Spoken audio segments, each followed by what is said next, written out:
Everyone thinks they know. What quiet means, they see someone who doesn't talk much, doesn't demand attention, doesn't perform, and they make assumptions, shy, awkward, weak, passive, maybe even slow, and those assumptions make them comfortable, make them feel superior, make them underestimate, which is exactly where quiet people want them, because here's the brutal truth that loud world will never tell you. Quiet people aren't quiet because they have nothing to say. They're quiet because they've learned that most of what gets said is noise, and noise reveals weakness. They're not failing at conversation, they're succeeding at observation. They're not struggling to keep up. They're choosing not to participate in the performance everyone else mistakes for substance. And while everyone else is talking, competing, interrupting, performing, trying to prove they're the smartest, the funniest, the most interesting, quiet people are watching. They're collecting data, they're seeing patterns, they're understanding dynamics that loud people are too busy performing to notice. The Stoics were quiet people. Marcus Aurelius ruled the most powerful empire in the world and wrote his deepest thoughts in private journals. Never meant for publication, Epictetus taught through careful observation, through listening deeply, through responding with precision, not with volume. Seneca wrote that silence is a lesson learned from the many misfortunes of life. Quiet people have learned that silence is power, that observation is strategy, that speaking less means saying more, and that the person who talks least often controls the room. And today, we're going to explore the brutal truth about quiet people, what they actually are, what they see, that you don't, why underestimating them is dangerous, and why, in a world that won't shut up, silence has become the ultimate advantage. Jama. What quiet people actually are, let's be clear about something, because this distinction matters. Quiet people aren't shy people. They're not socially anxious. They're not afraid to speak. They're not lacking confidence. Shy people are quiet because they're afraid of judgment. Quiet people are quiet because they've judged speaking and found it unnecessary. Shy people want to talk but can't. Quiet people could talk but won't. Not most of the time. Not unless they have something worth saying. And here's what quiet people are. They're observers first, participants second. They enter every room, every conversation, every situation, and they watch. They watch who talks the most, who interrupts, who defers, who's performing, who's authentic, who has power, who's seeking it, who's dangerous, who's harmless. They see the dynamics, the hierarchies, the games, the masks. And while everyone else is focused on their own performance, quiet people are learning everyone's patterns. They're strategic. They think before they speak. They consider consequences. They don't waste words on things that don't matter. And when they do speak, people listen because they've learned that quiet people don't speak unless they have something worth hearing. They're selective about energy, about investment, about who gets access to their thoughts, their time, their attention. They don't feel the need to fill silence with noise to prove their worth, through words to compete for attention. They're comfortable in silence because silence is where they do their best thinking. And here's what most people miss about quiet people. Their quietness isn't weakness. It's control over what they reveal. When they reveal it, how much they give away while loud people are bleeding their thoughts, their weaknesses, their insecurities across every conversation. Quiet people keep their cards close. Marcus Aurelius wrote, "Observe constantly that all things take place by change." Quiet people do this. They observe constantly. And in that observation, they see changes coming before loud people even notice something shifting. They see the lie before it lands, the betrayal before it happens, the opportunity before it's announced, because they're not distracted by their own noise or anyone else's. So what are quiet people? They're chess players in a world of checkers. They're reading 5 moves ahead, while everyone else is focused on the current turn. And that's exactly why underestimating them is so dangerous. What quiet people see that you don't. Here's where it gets uncomfortable for people who think quiet means missing out. Quiet people see everything. They see things you don't even know. You're revealing things you think you're hiding.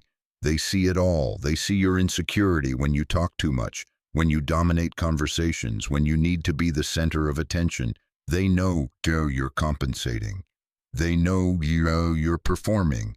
They know you're empty inside. They see your dishonesty.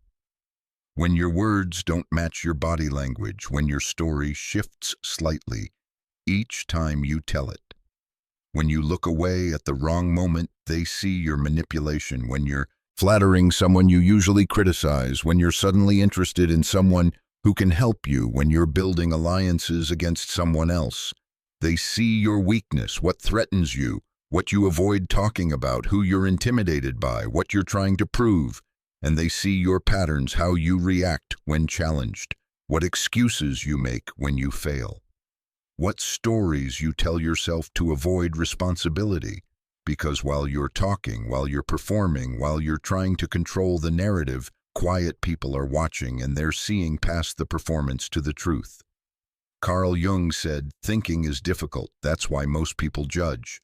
Quiet people think, they observe, they analyze, they understand. And that understanding gives them power. They know your pressure points before you do. They know what motivates you, what scares you, what you'll compromise for. And they use this knowledge not loudly, not obviously, but strategically. They know when to speak to maximum effect. They know what to say to shift a dynamic. They know when silence says more than words. While you're still talking, explaining, justifying, defending, quiet people have already decided what you actually are. And here's what's brutal about this. You can't hide from quiet people. You can't charm them with performance because they're not watching your show. They're watching you. You can't intimidate them with volume because they know volume is compensation. You can't manipulate them because they see the game before you play it. Epictetus taught, "We have 2 ears and 1 mouth so that we can listen twice as much as we speak." Quiet people understand this. They listen far more than they speak.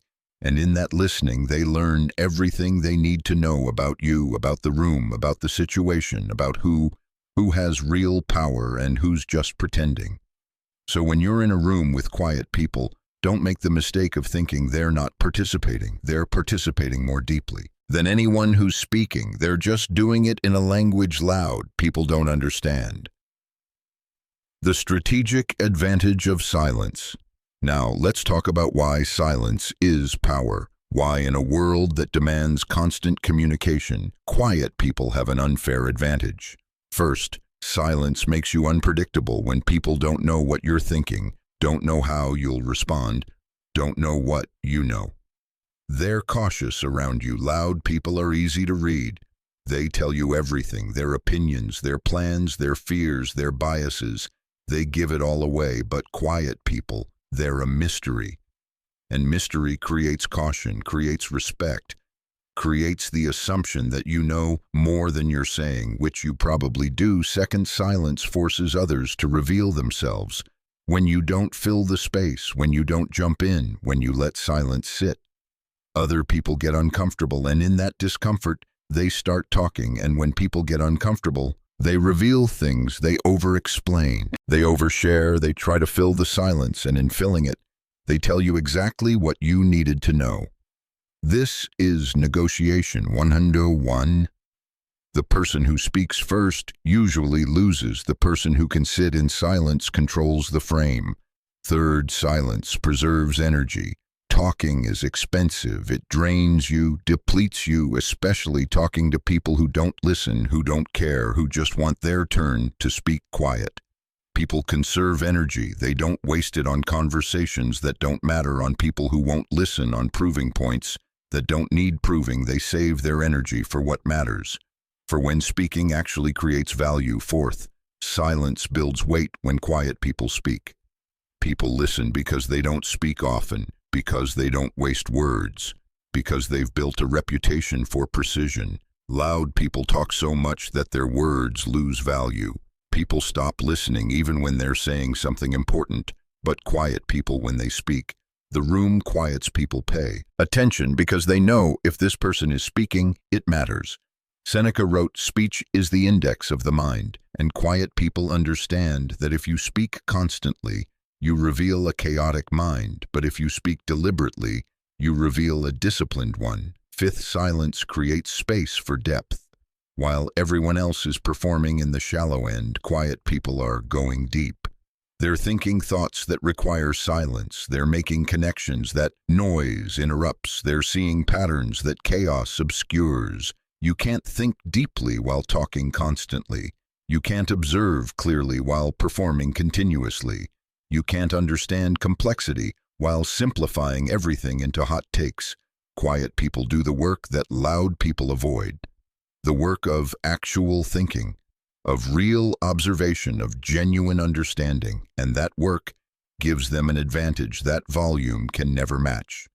Marcus Aurelius wrote, "Confine yourself to the present," and quiet people do this. They're present, they're paying attention, they're not thinking about what they'll say next. They're listening to what's being said now, and in that presence, that attention, they gain information advantages, insight that people performing never access. What loud people miss about quiet people. Here's what loud people get wrong consistently about quiet people. They think quiet means weak, that because someone doesn't fight for airtime, doesn't compete for attention, doesn't perform, they must be passive. But quiet people aren't passive, they're selective. They choose their battles, and they only fight when it matters, when they're certain they'll win. Loud people fight constantly over everything and lose half the time because they haven't learned to choose. Quiet people fight rarely and win almost always because they only engage when they've already done the math. They think quiet means slow, that because someone takes time to respond, doesn't jump in, immediately doesn't react instantly, they must be struggling to keep up. But quiet people aren't slow. They're deliberate. They think before they speak. They consider consequences. They craft responses. Instead of reacting loud, people react constantly and spend most of their time managing the damage from reactions. They regret. Quiet people respond rarely, and rarely regret it because they took the time to think first. They think quiet means boring, that because someone doesn't entertain, doesn't perform, doesn't seek attention, they must lack personality. But quiet people aren't boring. They're deep. You can't access their depth through small talk, through surface conversation, through group dynamics. Their depth is reserved for people who earn it for conversations that matter, for moments that require it loud. People are entertaining but shallow. You get everything they have to offer in the first conversation. Quiet people take time to know. But knowing them is worth something. They think quiet means agreeable, that because someone doesn't argue, doesn't challenge, doesn't confront, they must be going along with everything. But quiet people aren't agreeable. They're strategic. They don't waste energy arguing points that don't matter with people who won't listen. But when something actually matters, when a line is crossed, when principle is at stake, quiet people become immovable. They don't argue loudly, they just refuse to bend. And that quiet refusal is more powerful than any loud argument. Epictetus taught, "First learn the meaning of what you say and then speak." Quiet people do this. They learn first, speak later, and because they learn first, what they say carries weight. Loud people speak first, learn never, and wonder why no one takes them seriously. The dark side of being quiet. But let's be honest about something, because not everything about being quiet is advantage. There's a cost, there are downsides, there are ways quiet people struggle that loud people don't. First, quiet people are often misunderstood. People assume the worst: shy, awkward, weak, stupid, unfriendly, arrogant, and quiet people have to live with those assumptions. Have to accept that most people will never understand that their silence is choice, not deficit. Second, quiet people often get overlooked. Promotions go to loud people who advocate for themselves. Opportunities go to people who speak up, and recognition goes to those who make themselves seen. Quiet people do the work and watch loud people take the credit, and they have to decide if the integrity of silence is worth the cost of being invisible. Third, quiet people struggle with isolation because deep connection requires communication, and while quiet people are selective about who they let in, sometimes that selectivity becomes loneliness. It's hard to build relationships when you don't give much, when you keep everything close, when you reveal so little. Fourth, quiet people carry everything internally. They don't process through talking. They don't offload through venting. They work through things alone in their own minds. And that internal processing, it's powerful, but it's also heavy. There's no relief valve, no pressure release, just constant internal work. Fifth, quiet people often second-guess themselves. They wonder if they should have spoken, if they should have engaged, if their silence cost them something important. They replay situations, wondering if their choice to observe rather than participate was wisdom or cowardice. And sixth, quiet people sometimes miss moments that required speaking, required engagement, required showing up verbally. There are times when silence is wrong, when observation isn't enough, when you needed to speak and you didn't, and quiet people live with those regrets, wondering if they were too quiet when it mattered. Marcus Aurelius wrote, "Waste no more time arguing what a good man should be one." But sometimes being one requires speaking, requires standing up, requires making noise. And quiet people have to learn when silence is strength and when it's avoidance. When quiet, people finally speak. But here's what everyone needs to understand about quiet people. When they finally speak, when they've observed enough, when they've decided it's worth the energy, when they have something that needs saying that moment. It's powerful because quiet people don't speak from reaction. They speak from consideration. They don't speak from emotion. They speak from analysis. They don't speak to fill space. They speak to create impact.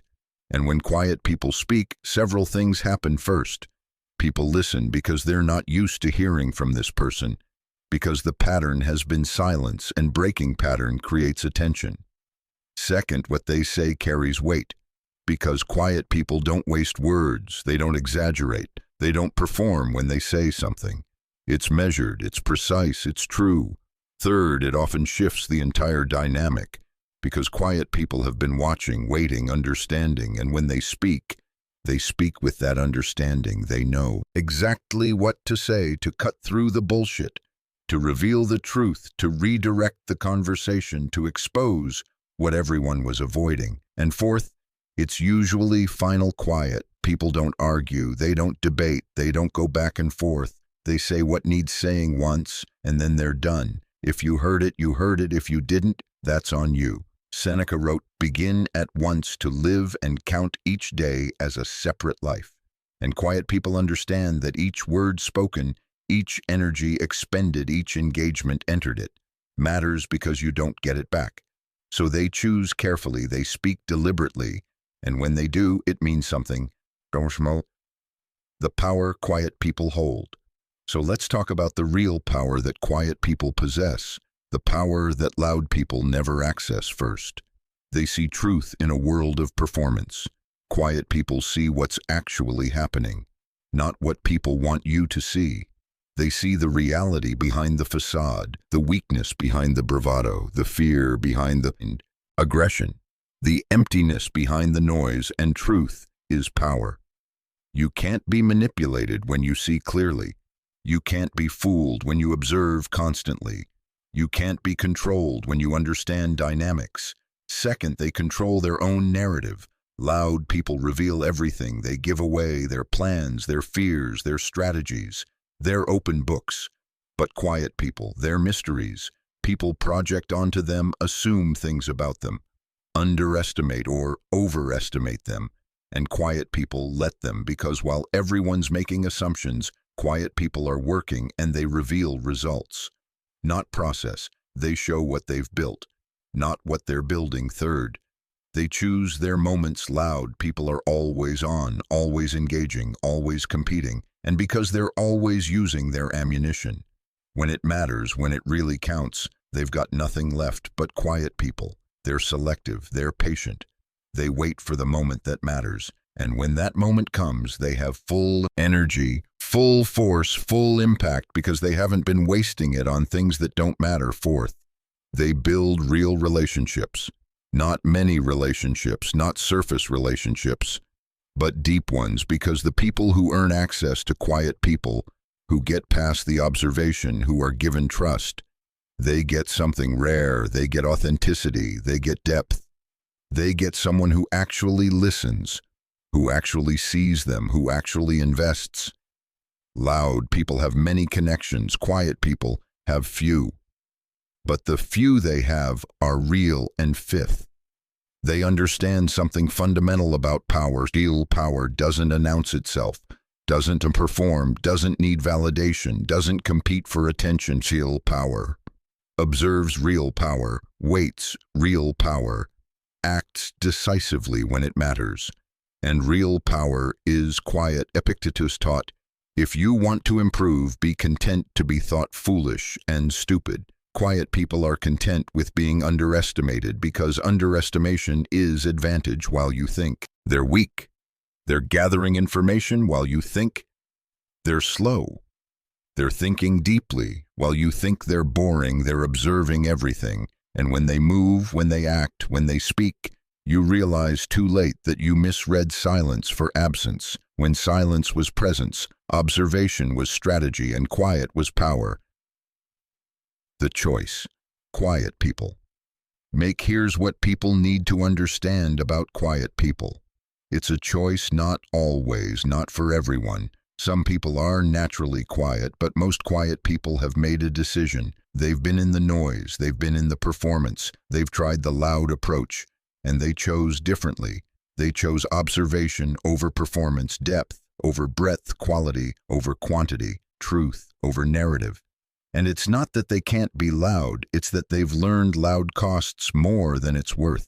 They've learned that talking doesn't equal thinking, that volume doesn't equal value, that presence doesn't require performance. They've learned to be comfortable in their own silence, to trust their own observations, to value their own thoughts, without needing external validation. And that choice, that deliberate choice to be quiet, in a loud world to observe, in a performing world to think. In a reacting world, that's not weakness, that's not fear, that's not deficit, that's wisdom. Marcus Aurelius wrote, very little is needed to make a happy life. It is all within yourself, in your way of thinking. Quiet people understand this. They've found contentment in their own minds, in their own observations, in their own presence. They don't need the approval of the crowd, the validation of the room, the attention of the many. They have something most people never find: self-sufficiency, internal stability, genuine self-knowledge. And yes, there's a cost. Yes, there are downsides. Yes, they're misunderstood, overlooked, underestimated. But they've decided that cost is worth it.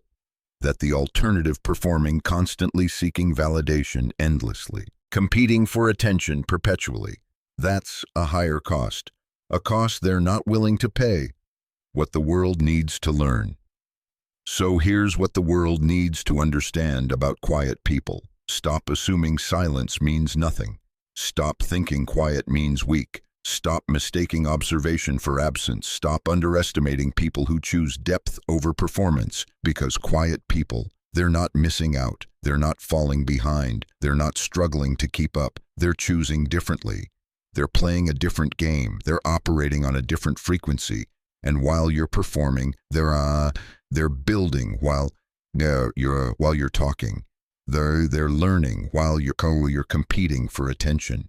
They're gaining real advantage. Seneca wrote, "The whole future lies in uncertainty. Live immediately."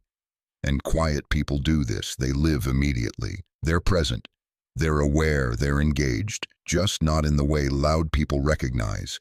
So the next time you meet a quiet person, don't make assumptions. Don't project weakness. Don't mistake their silence for simplicity.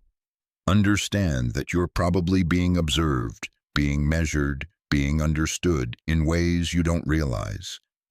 Understand that their silence is likely strategic, their observation purposeful, their reserve protective, and understand that if they choose to speak to you, if they choose to open up, if they choose to engage, you've earned something rare: access to someone who doesn't give access easily, to someone who's been watching and decided you're worth their words. Because quiet people, They don't speak to everyone. They don't open to anyone. They don't invest everywhere. But when they do, when they choose you, when they let you in, what you get is real, is deep, is worth the wait. Stay focused, stay grounded. Not everyone who's quiet is weak. Not everyone who observes is absent. Not everyone who holds back is afraid. Some people are just playing a smarter game, a longer game, a game where silence is the ultimate power move. And the brutal truth about quiet people is this: while you're talking, they're winning.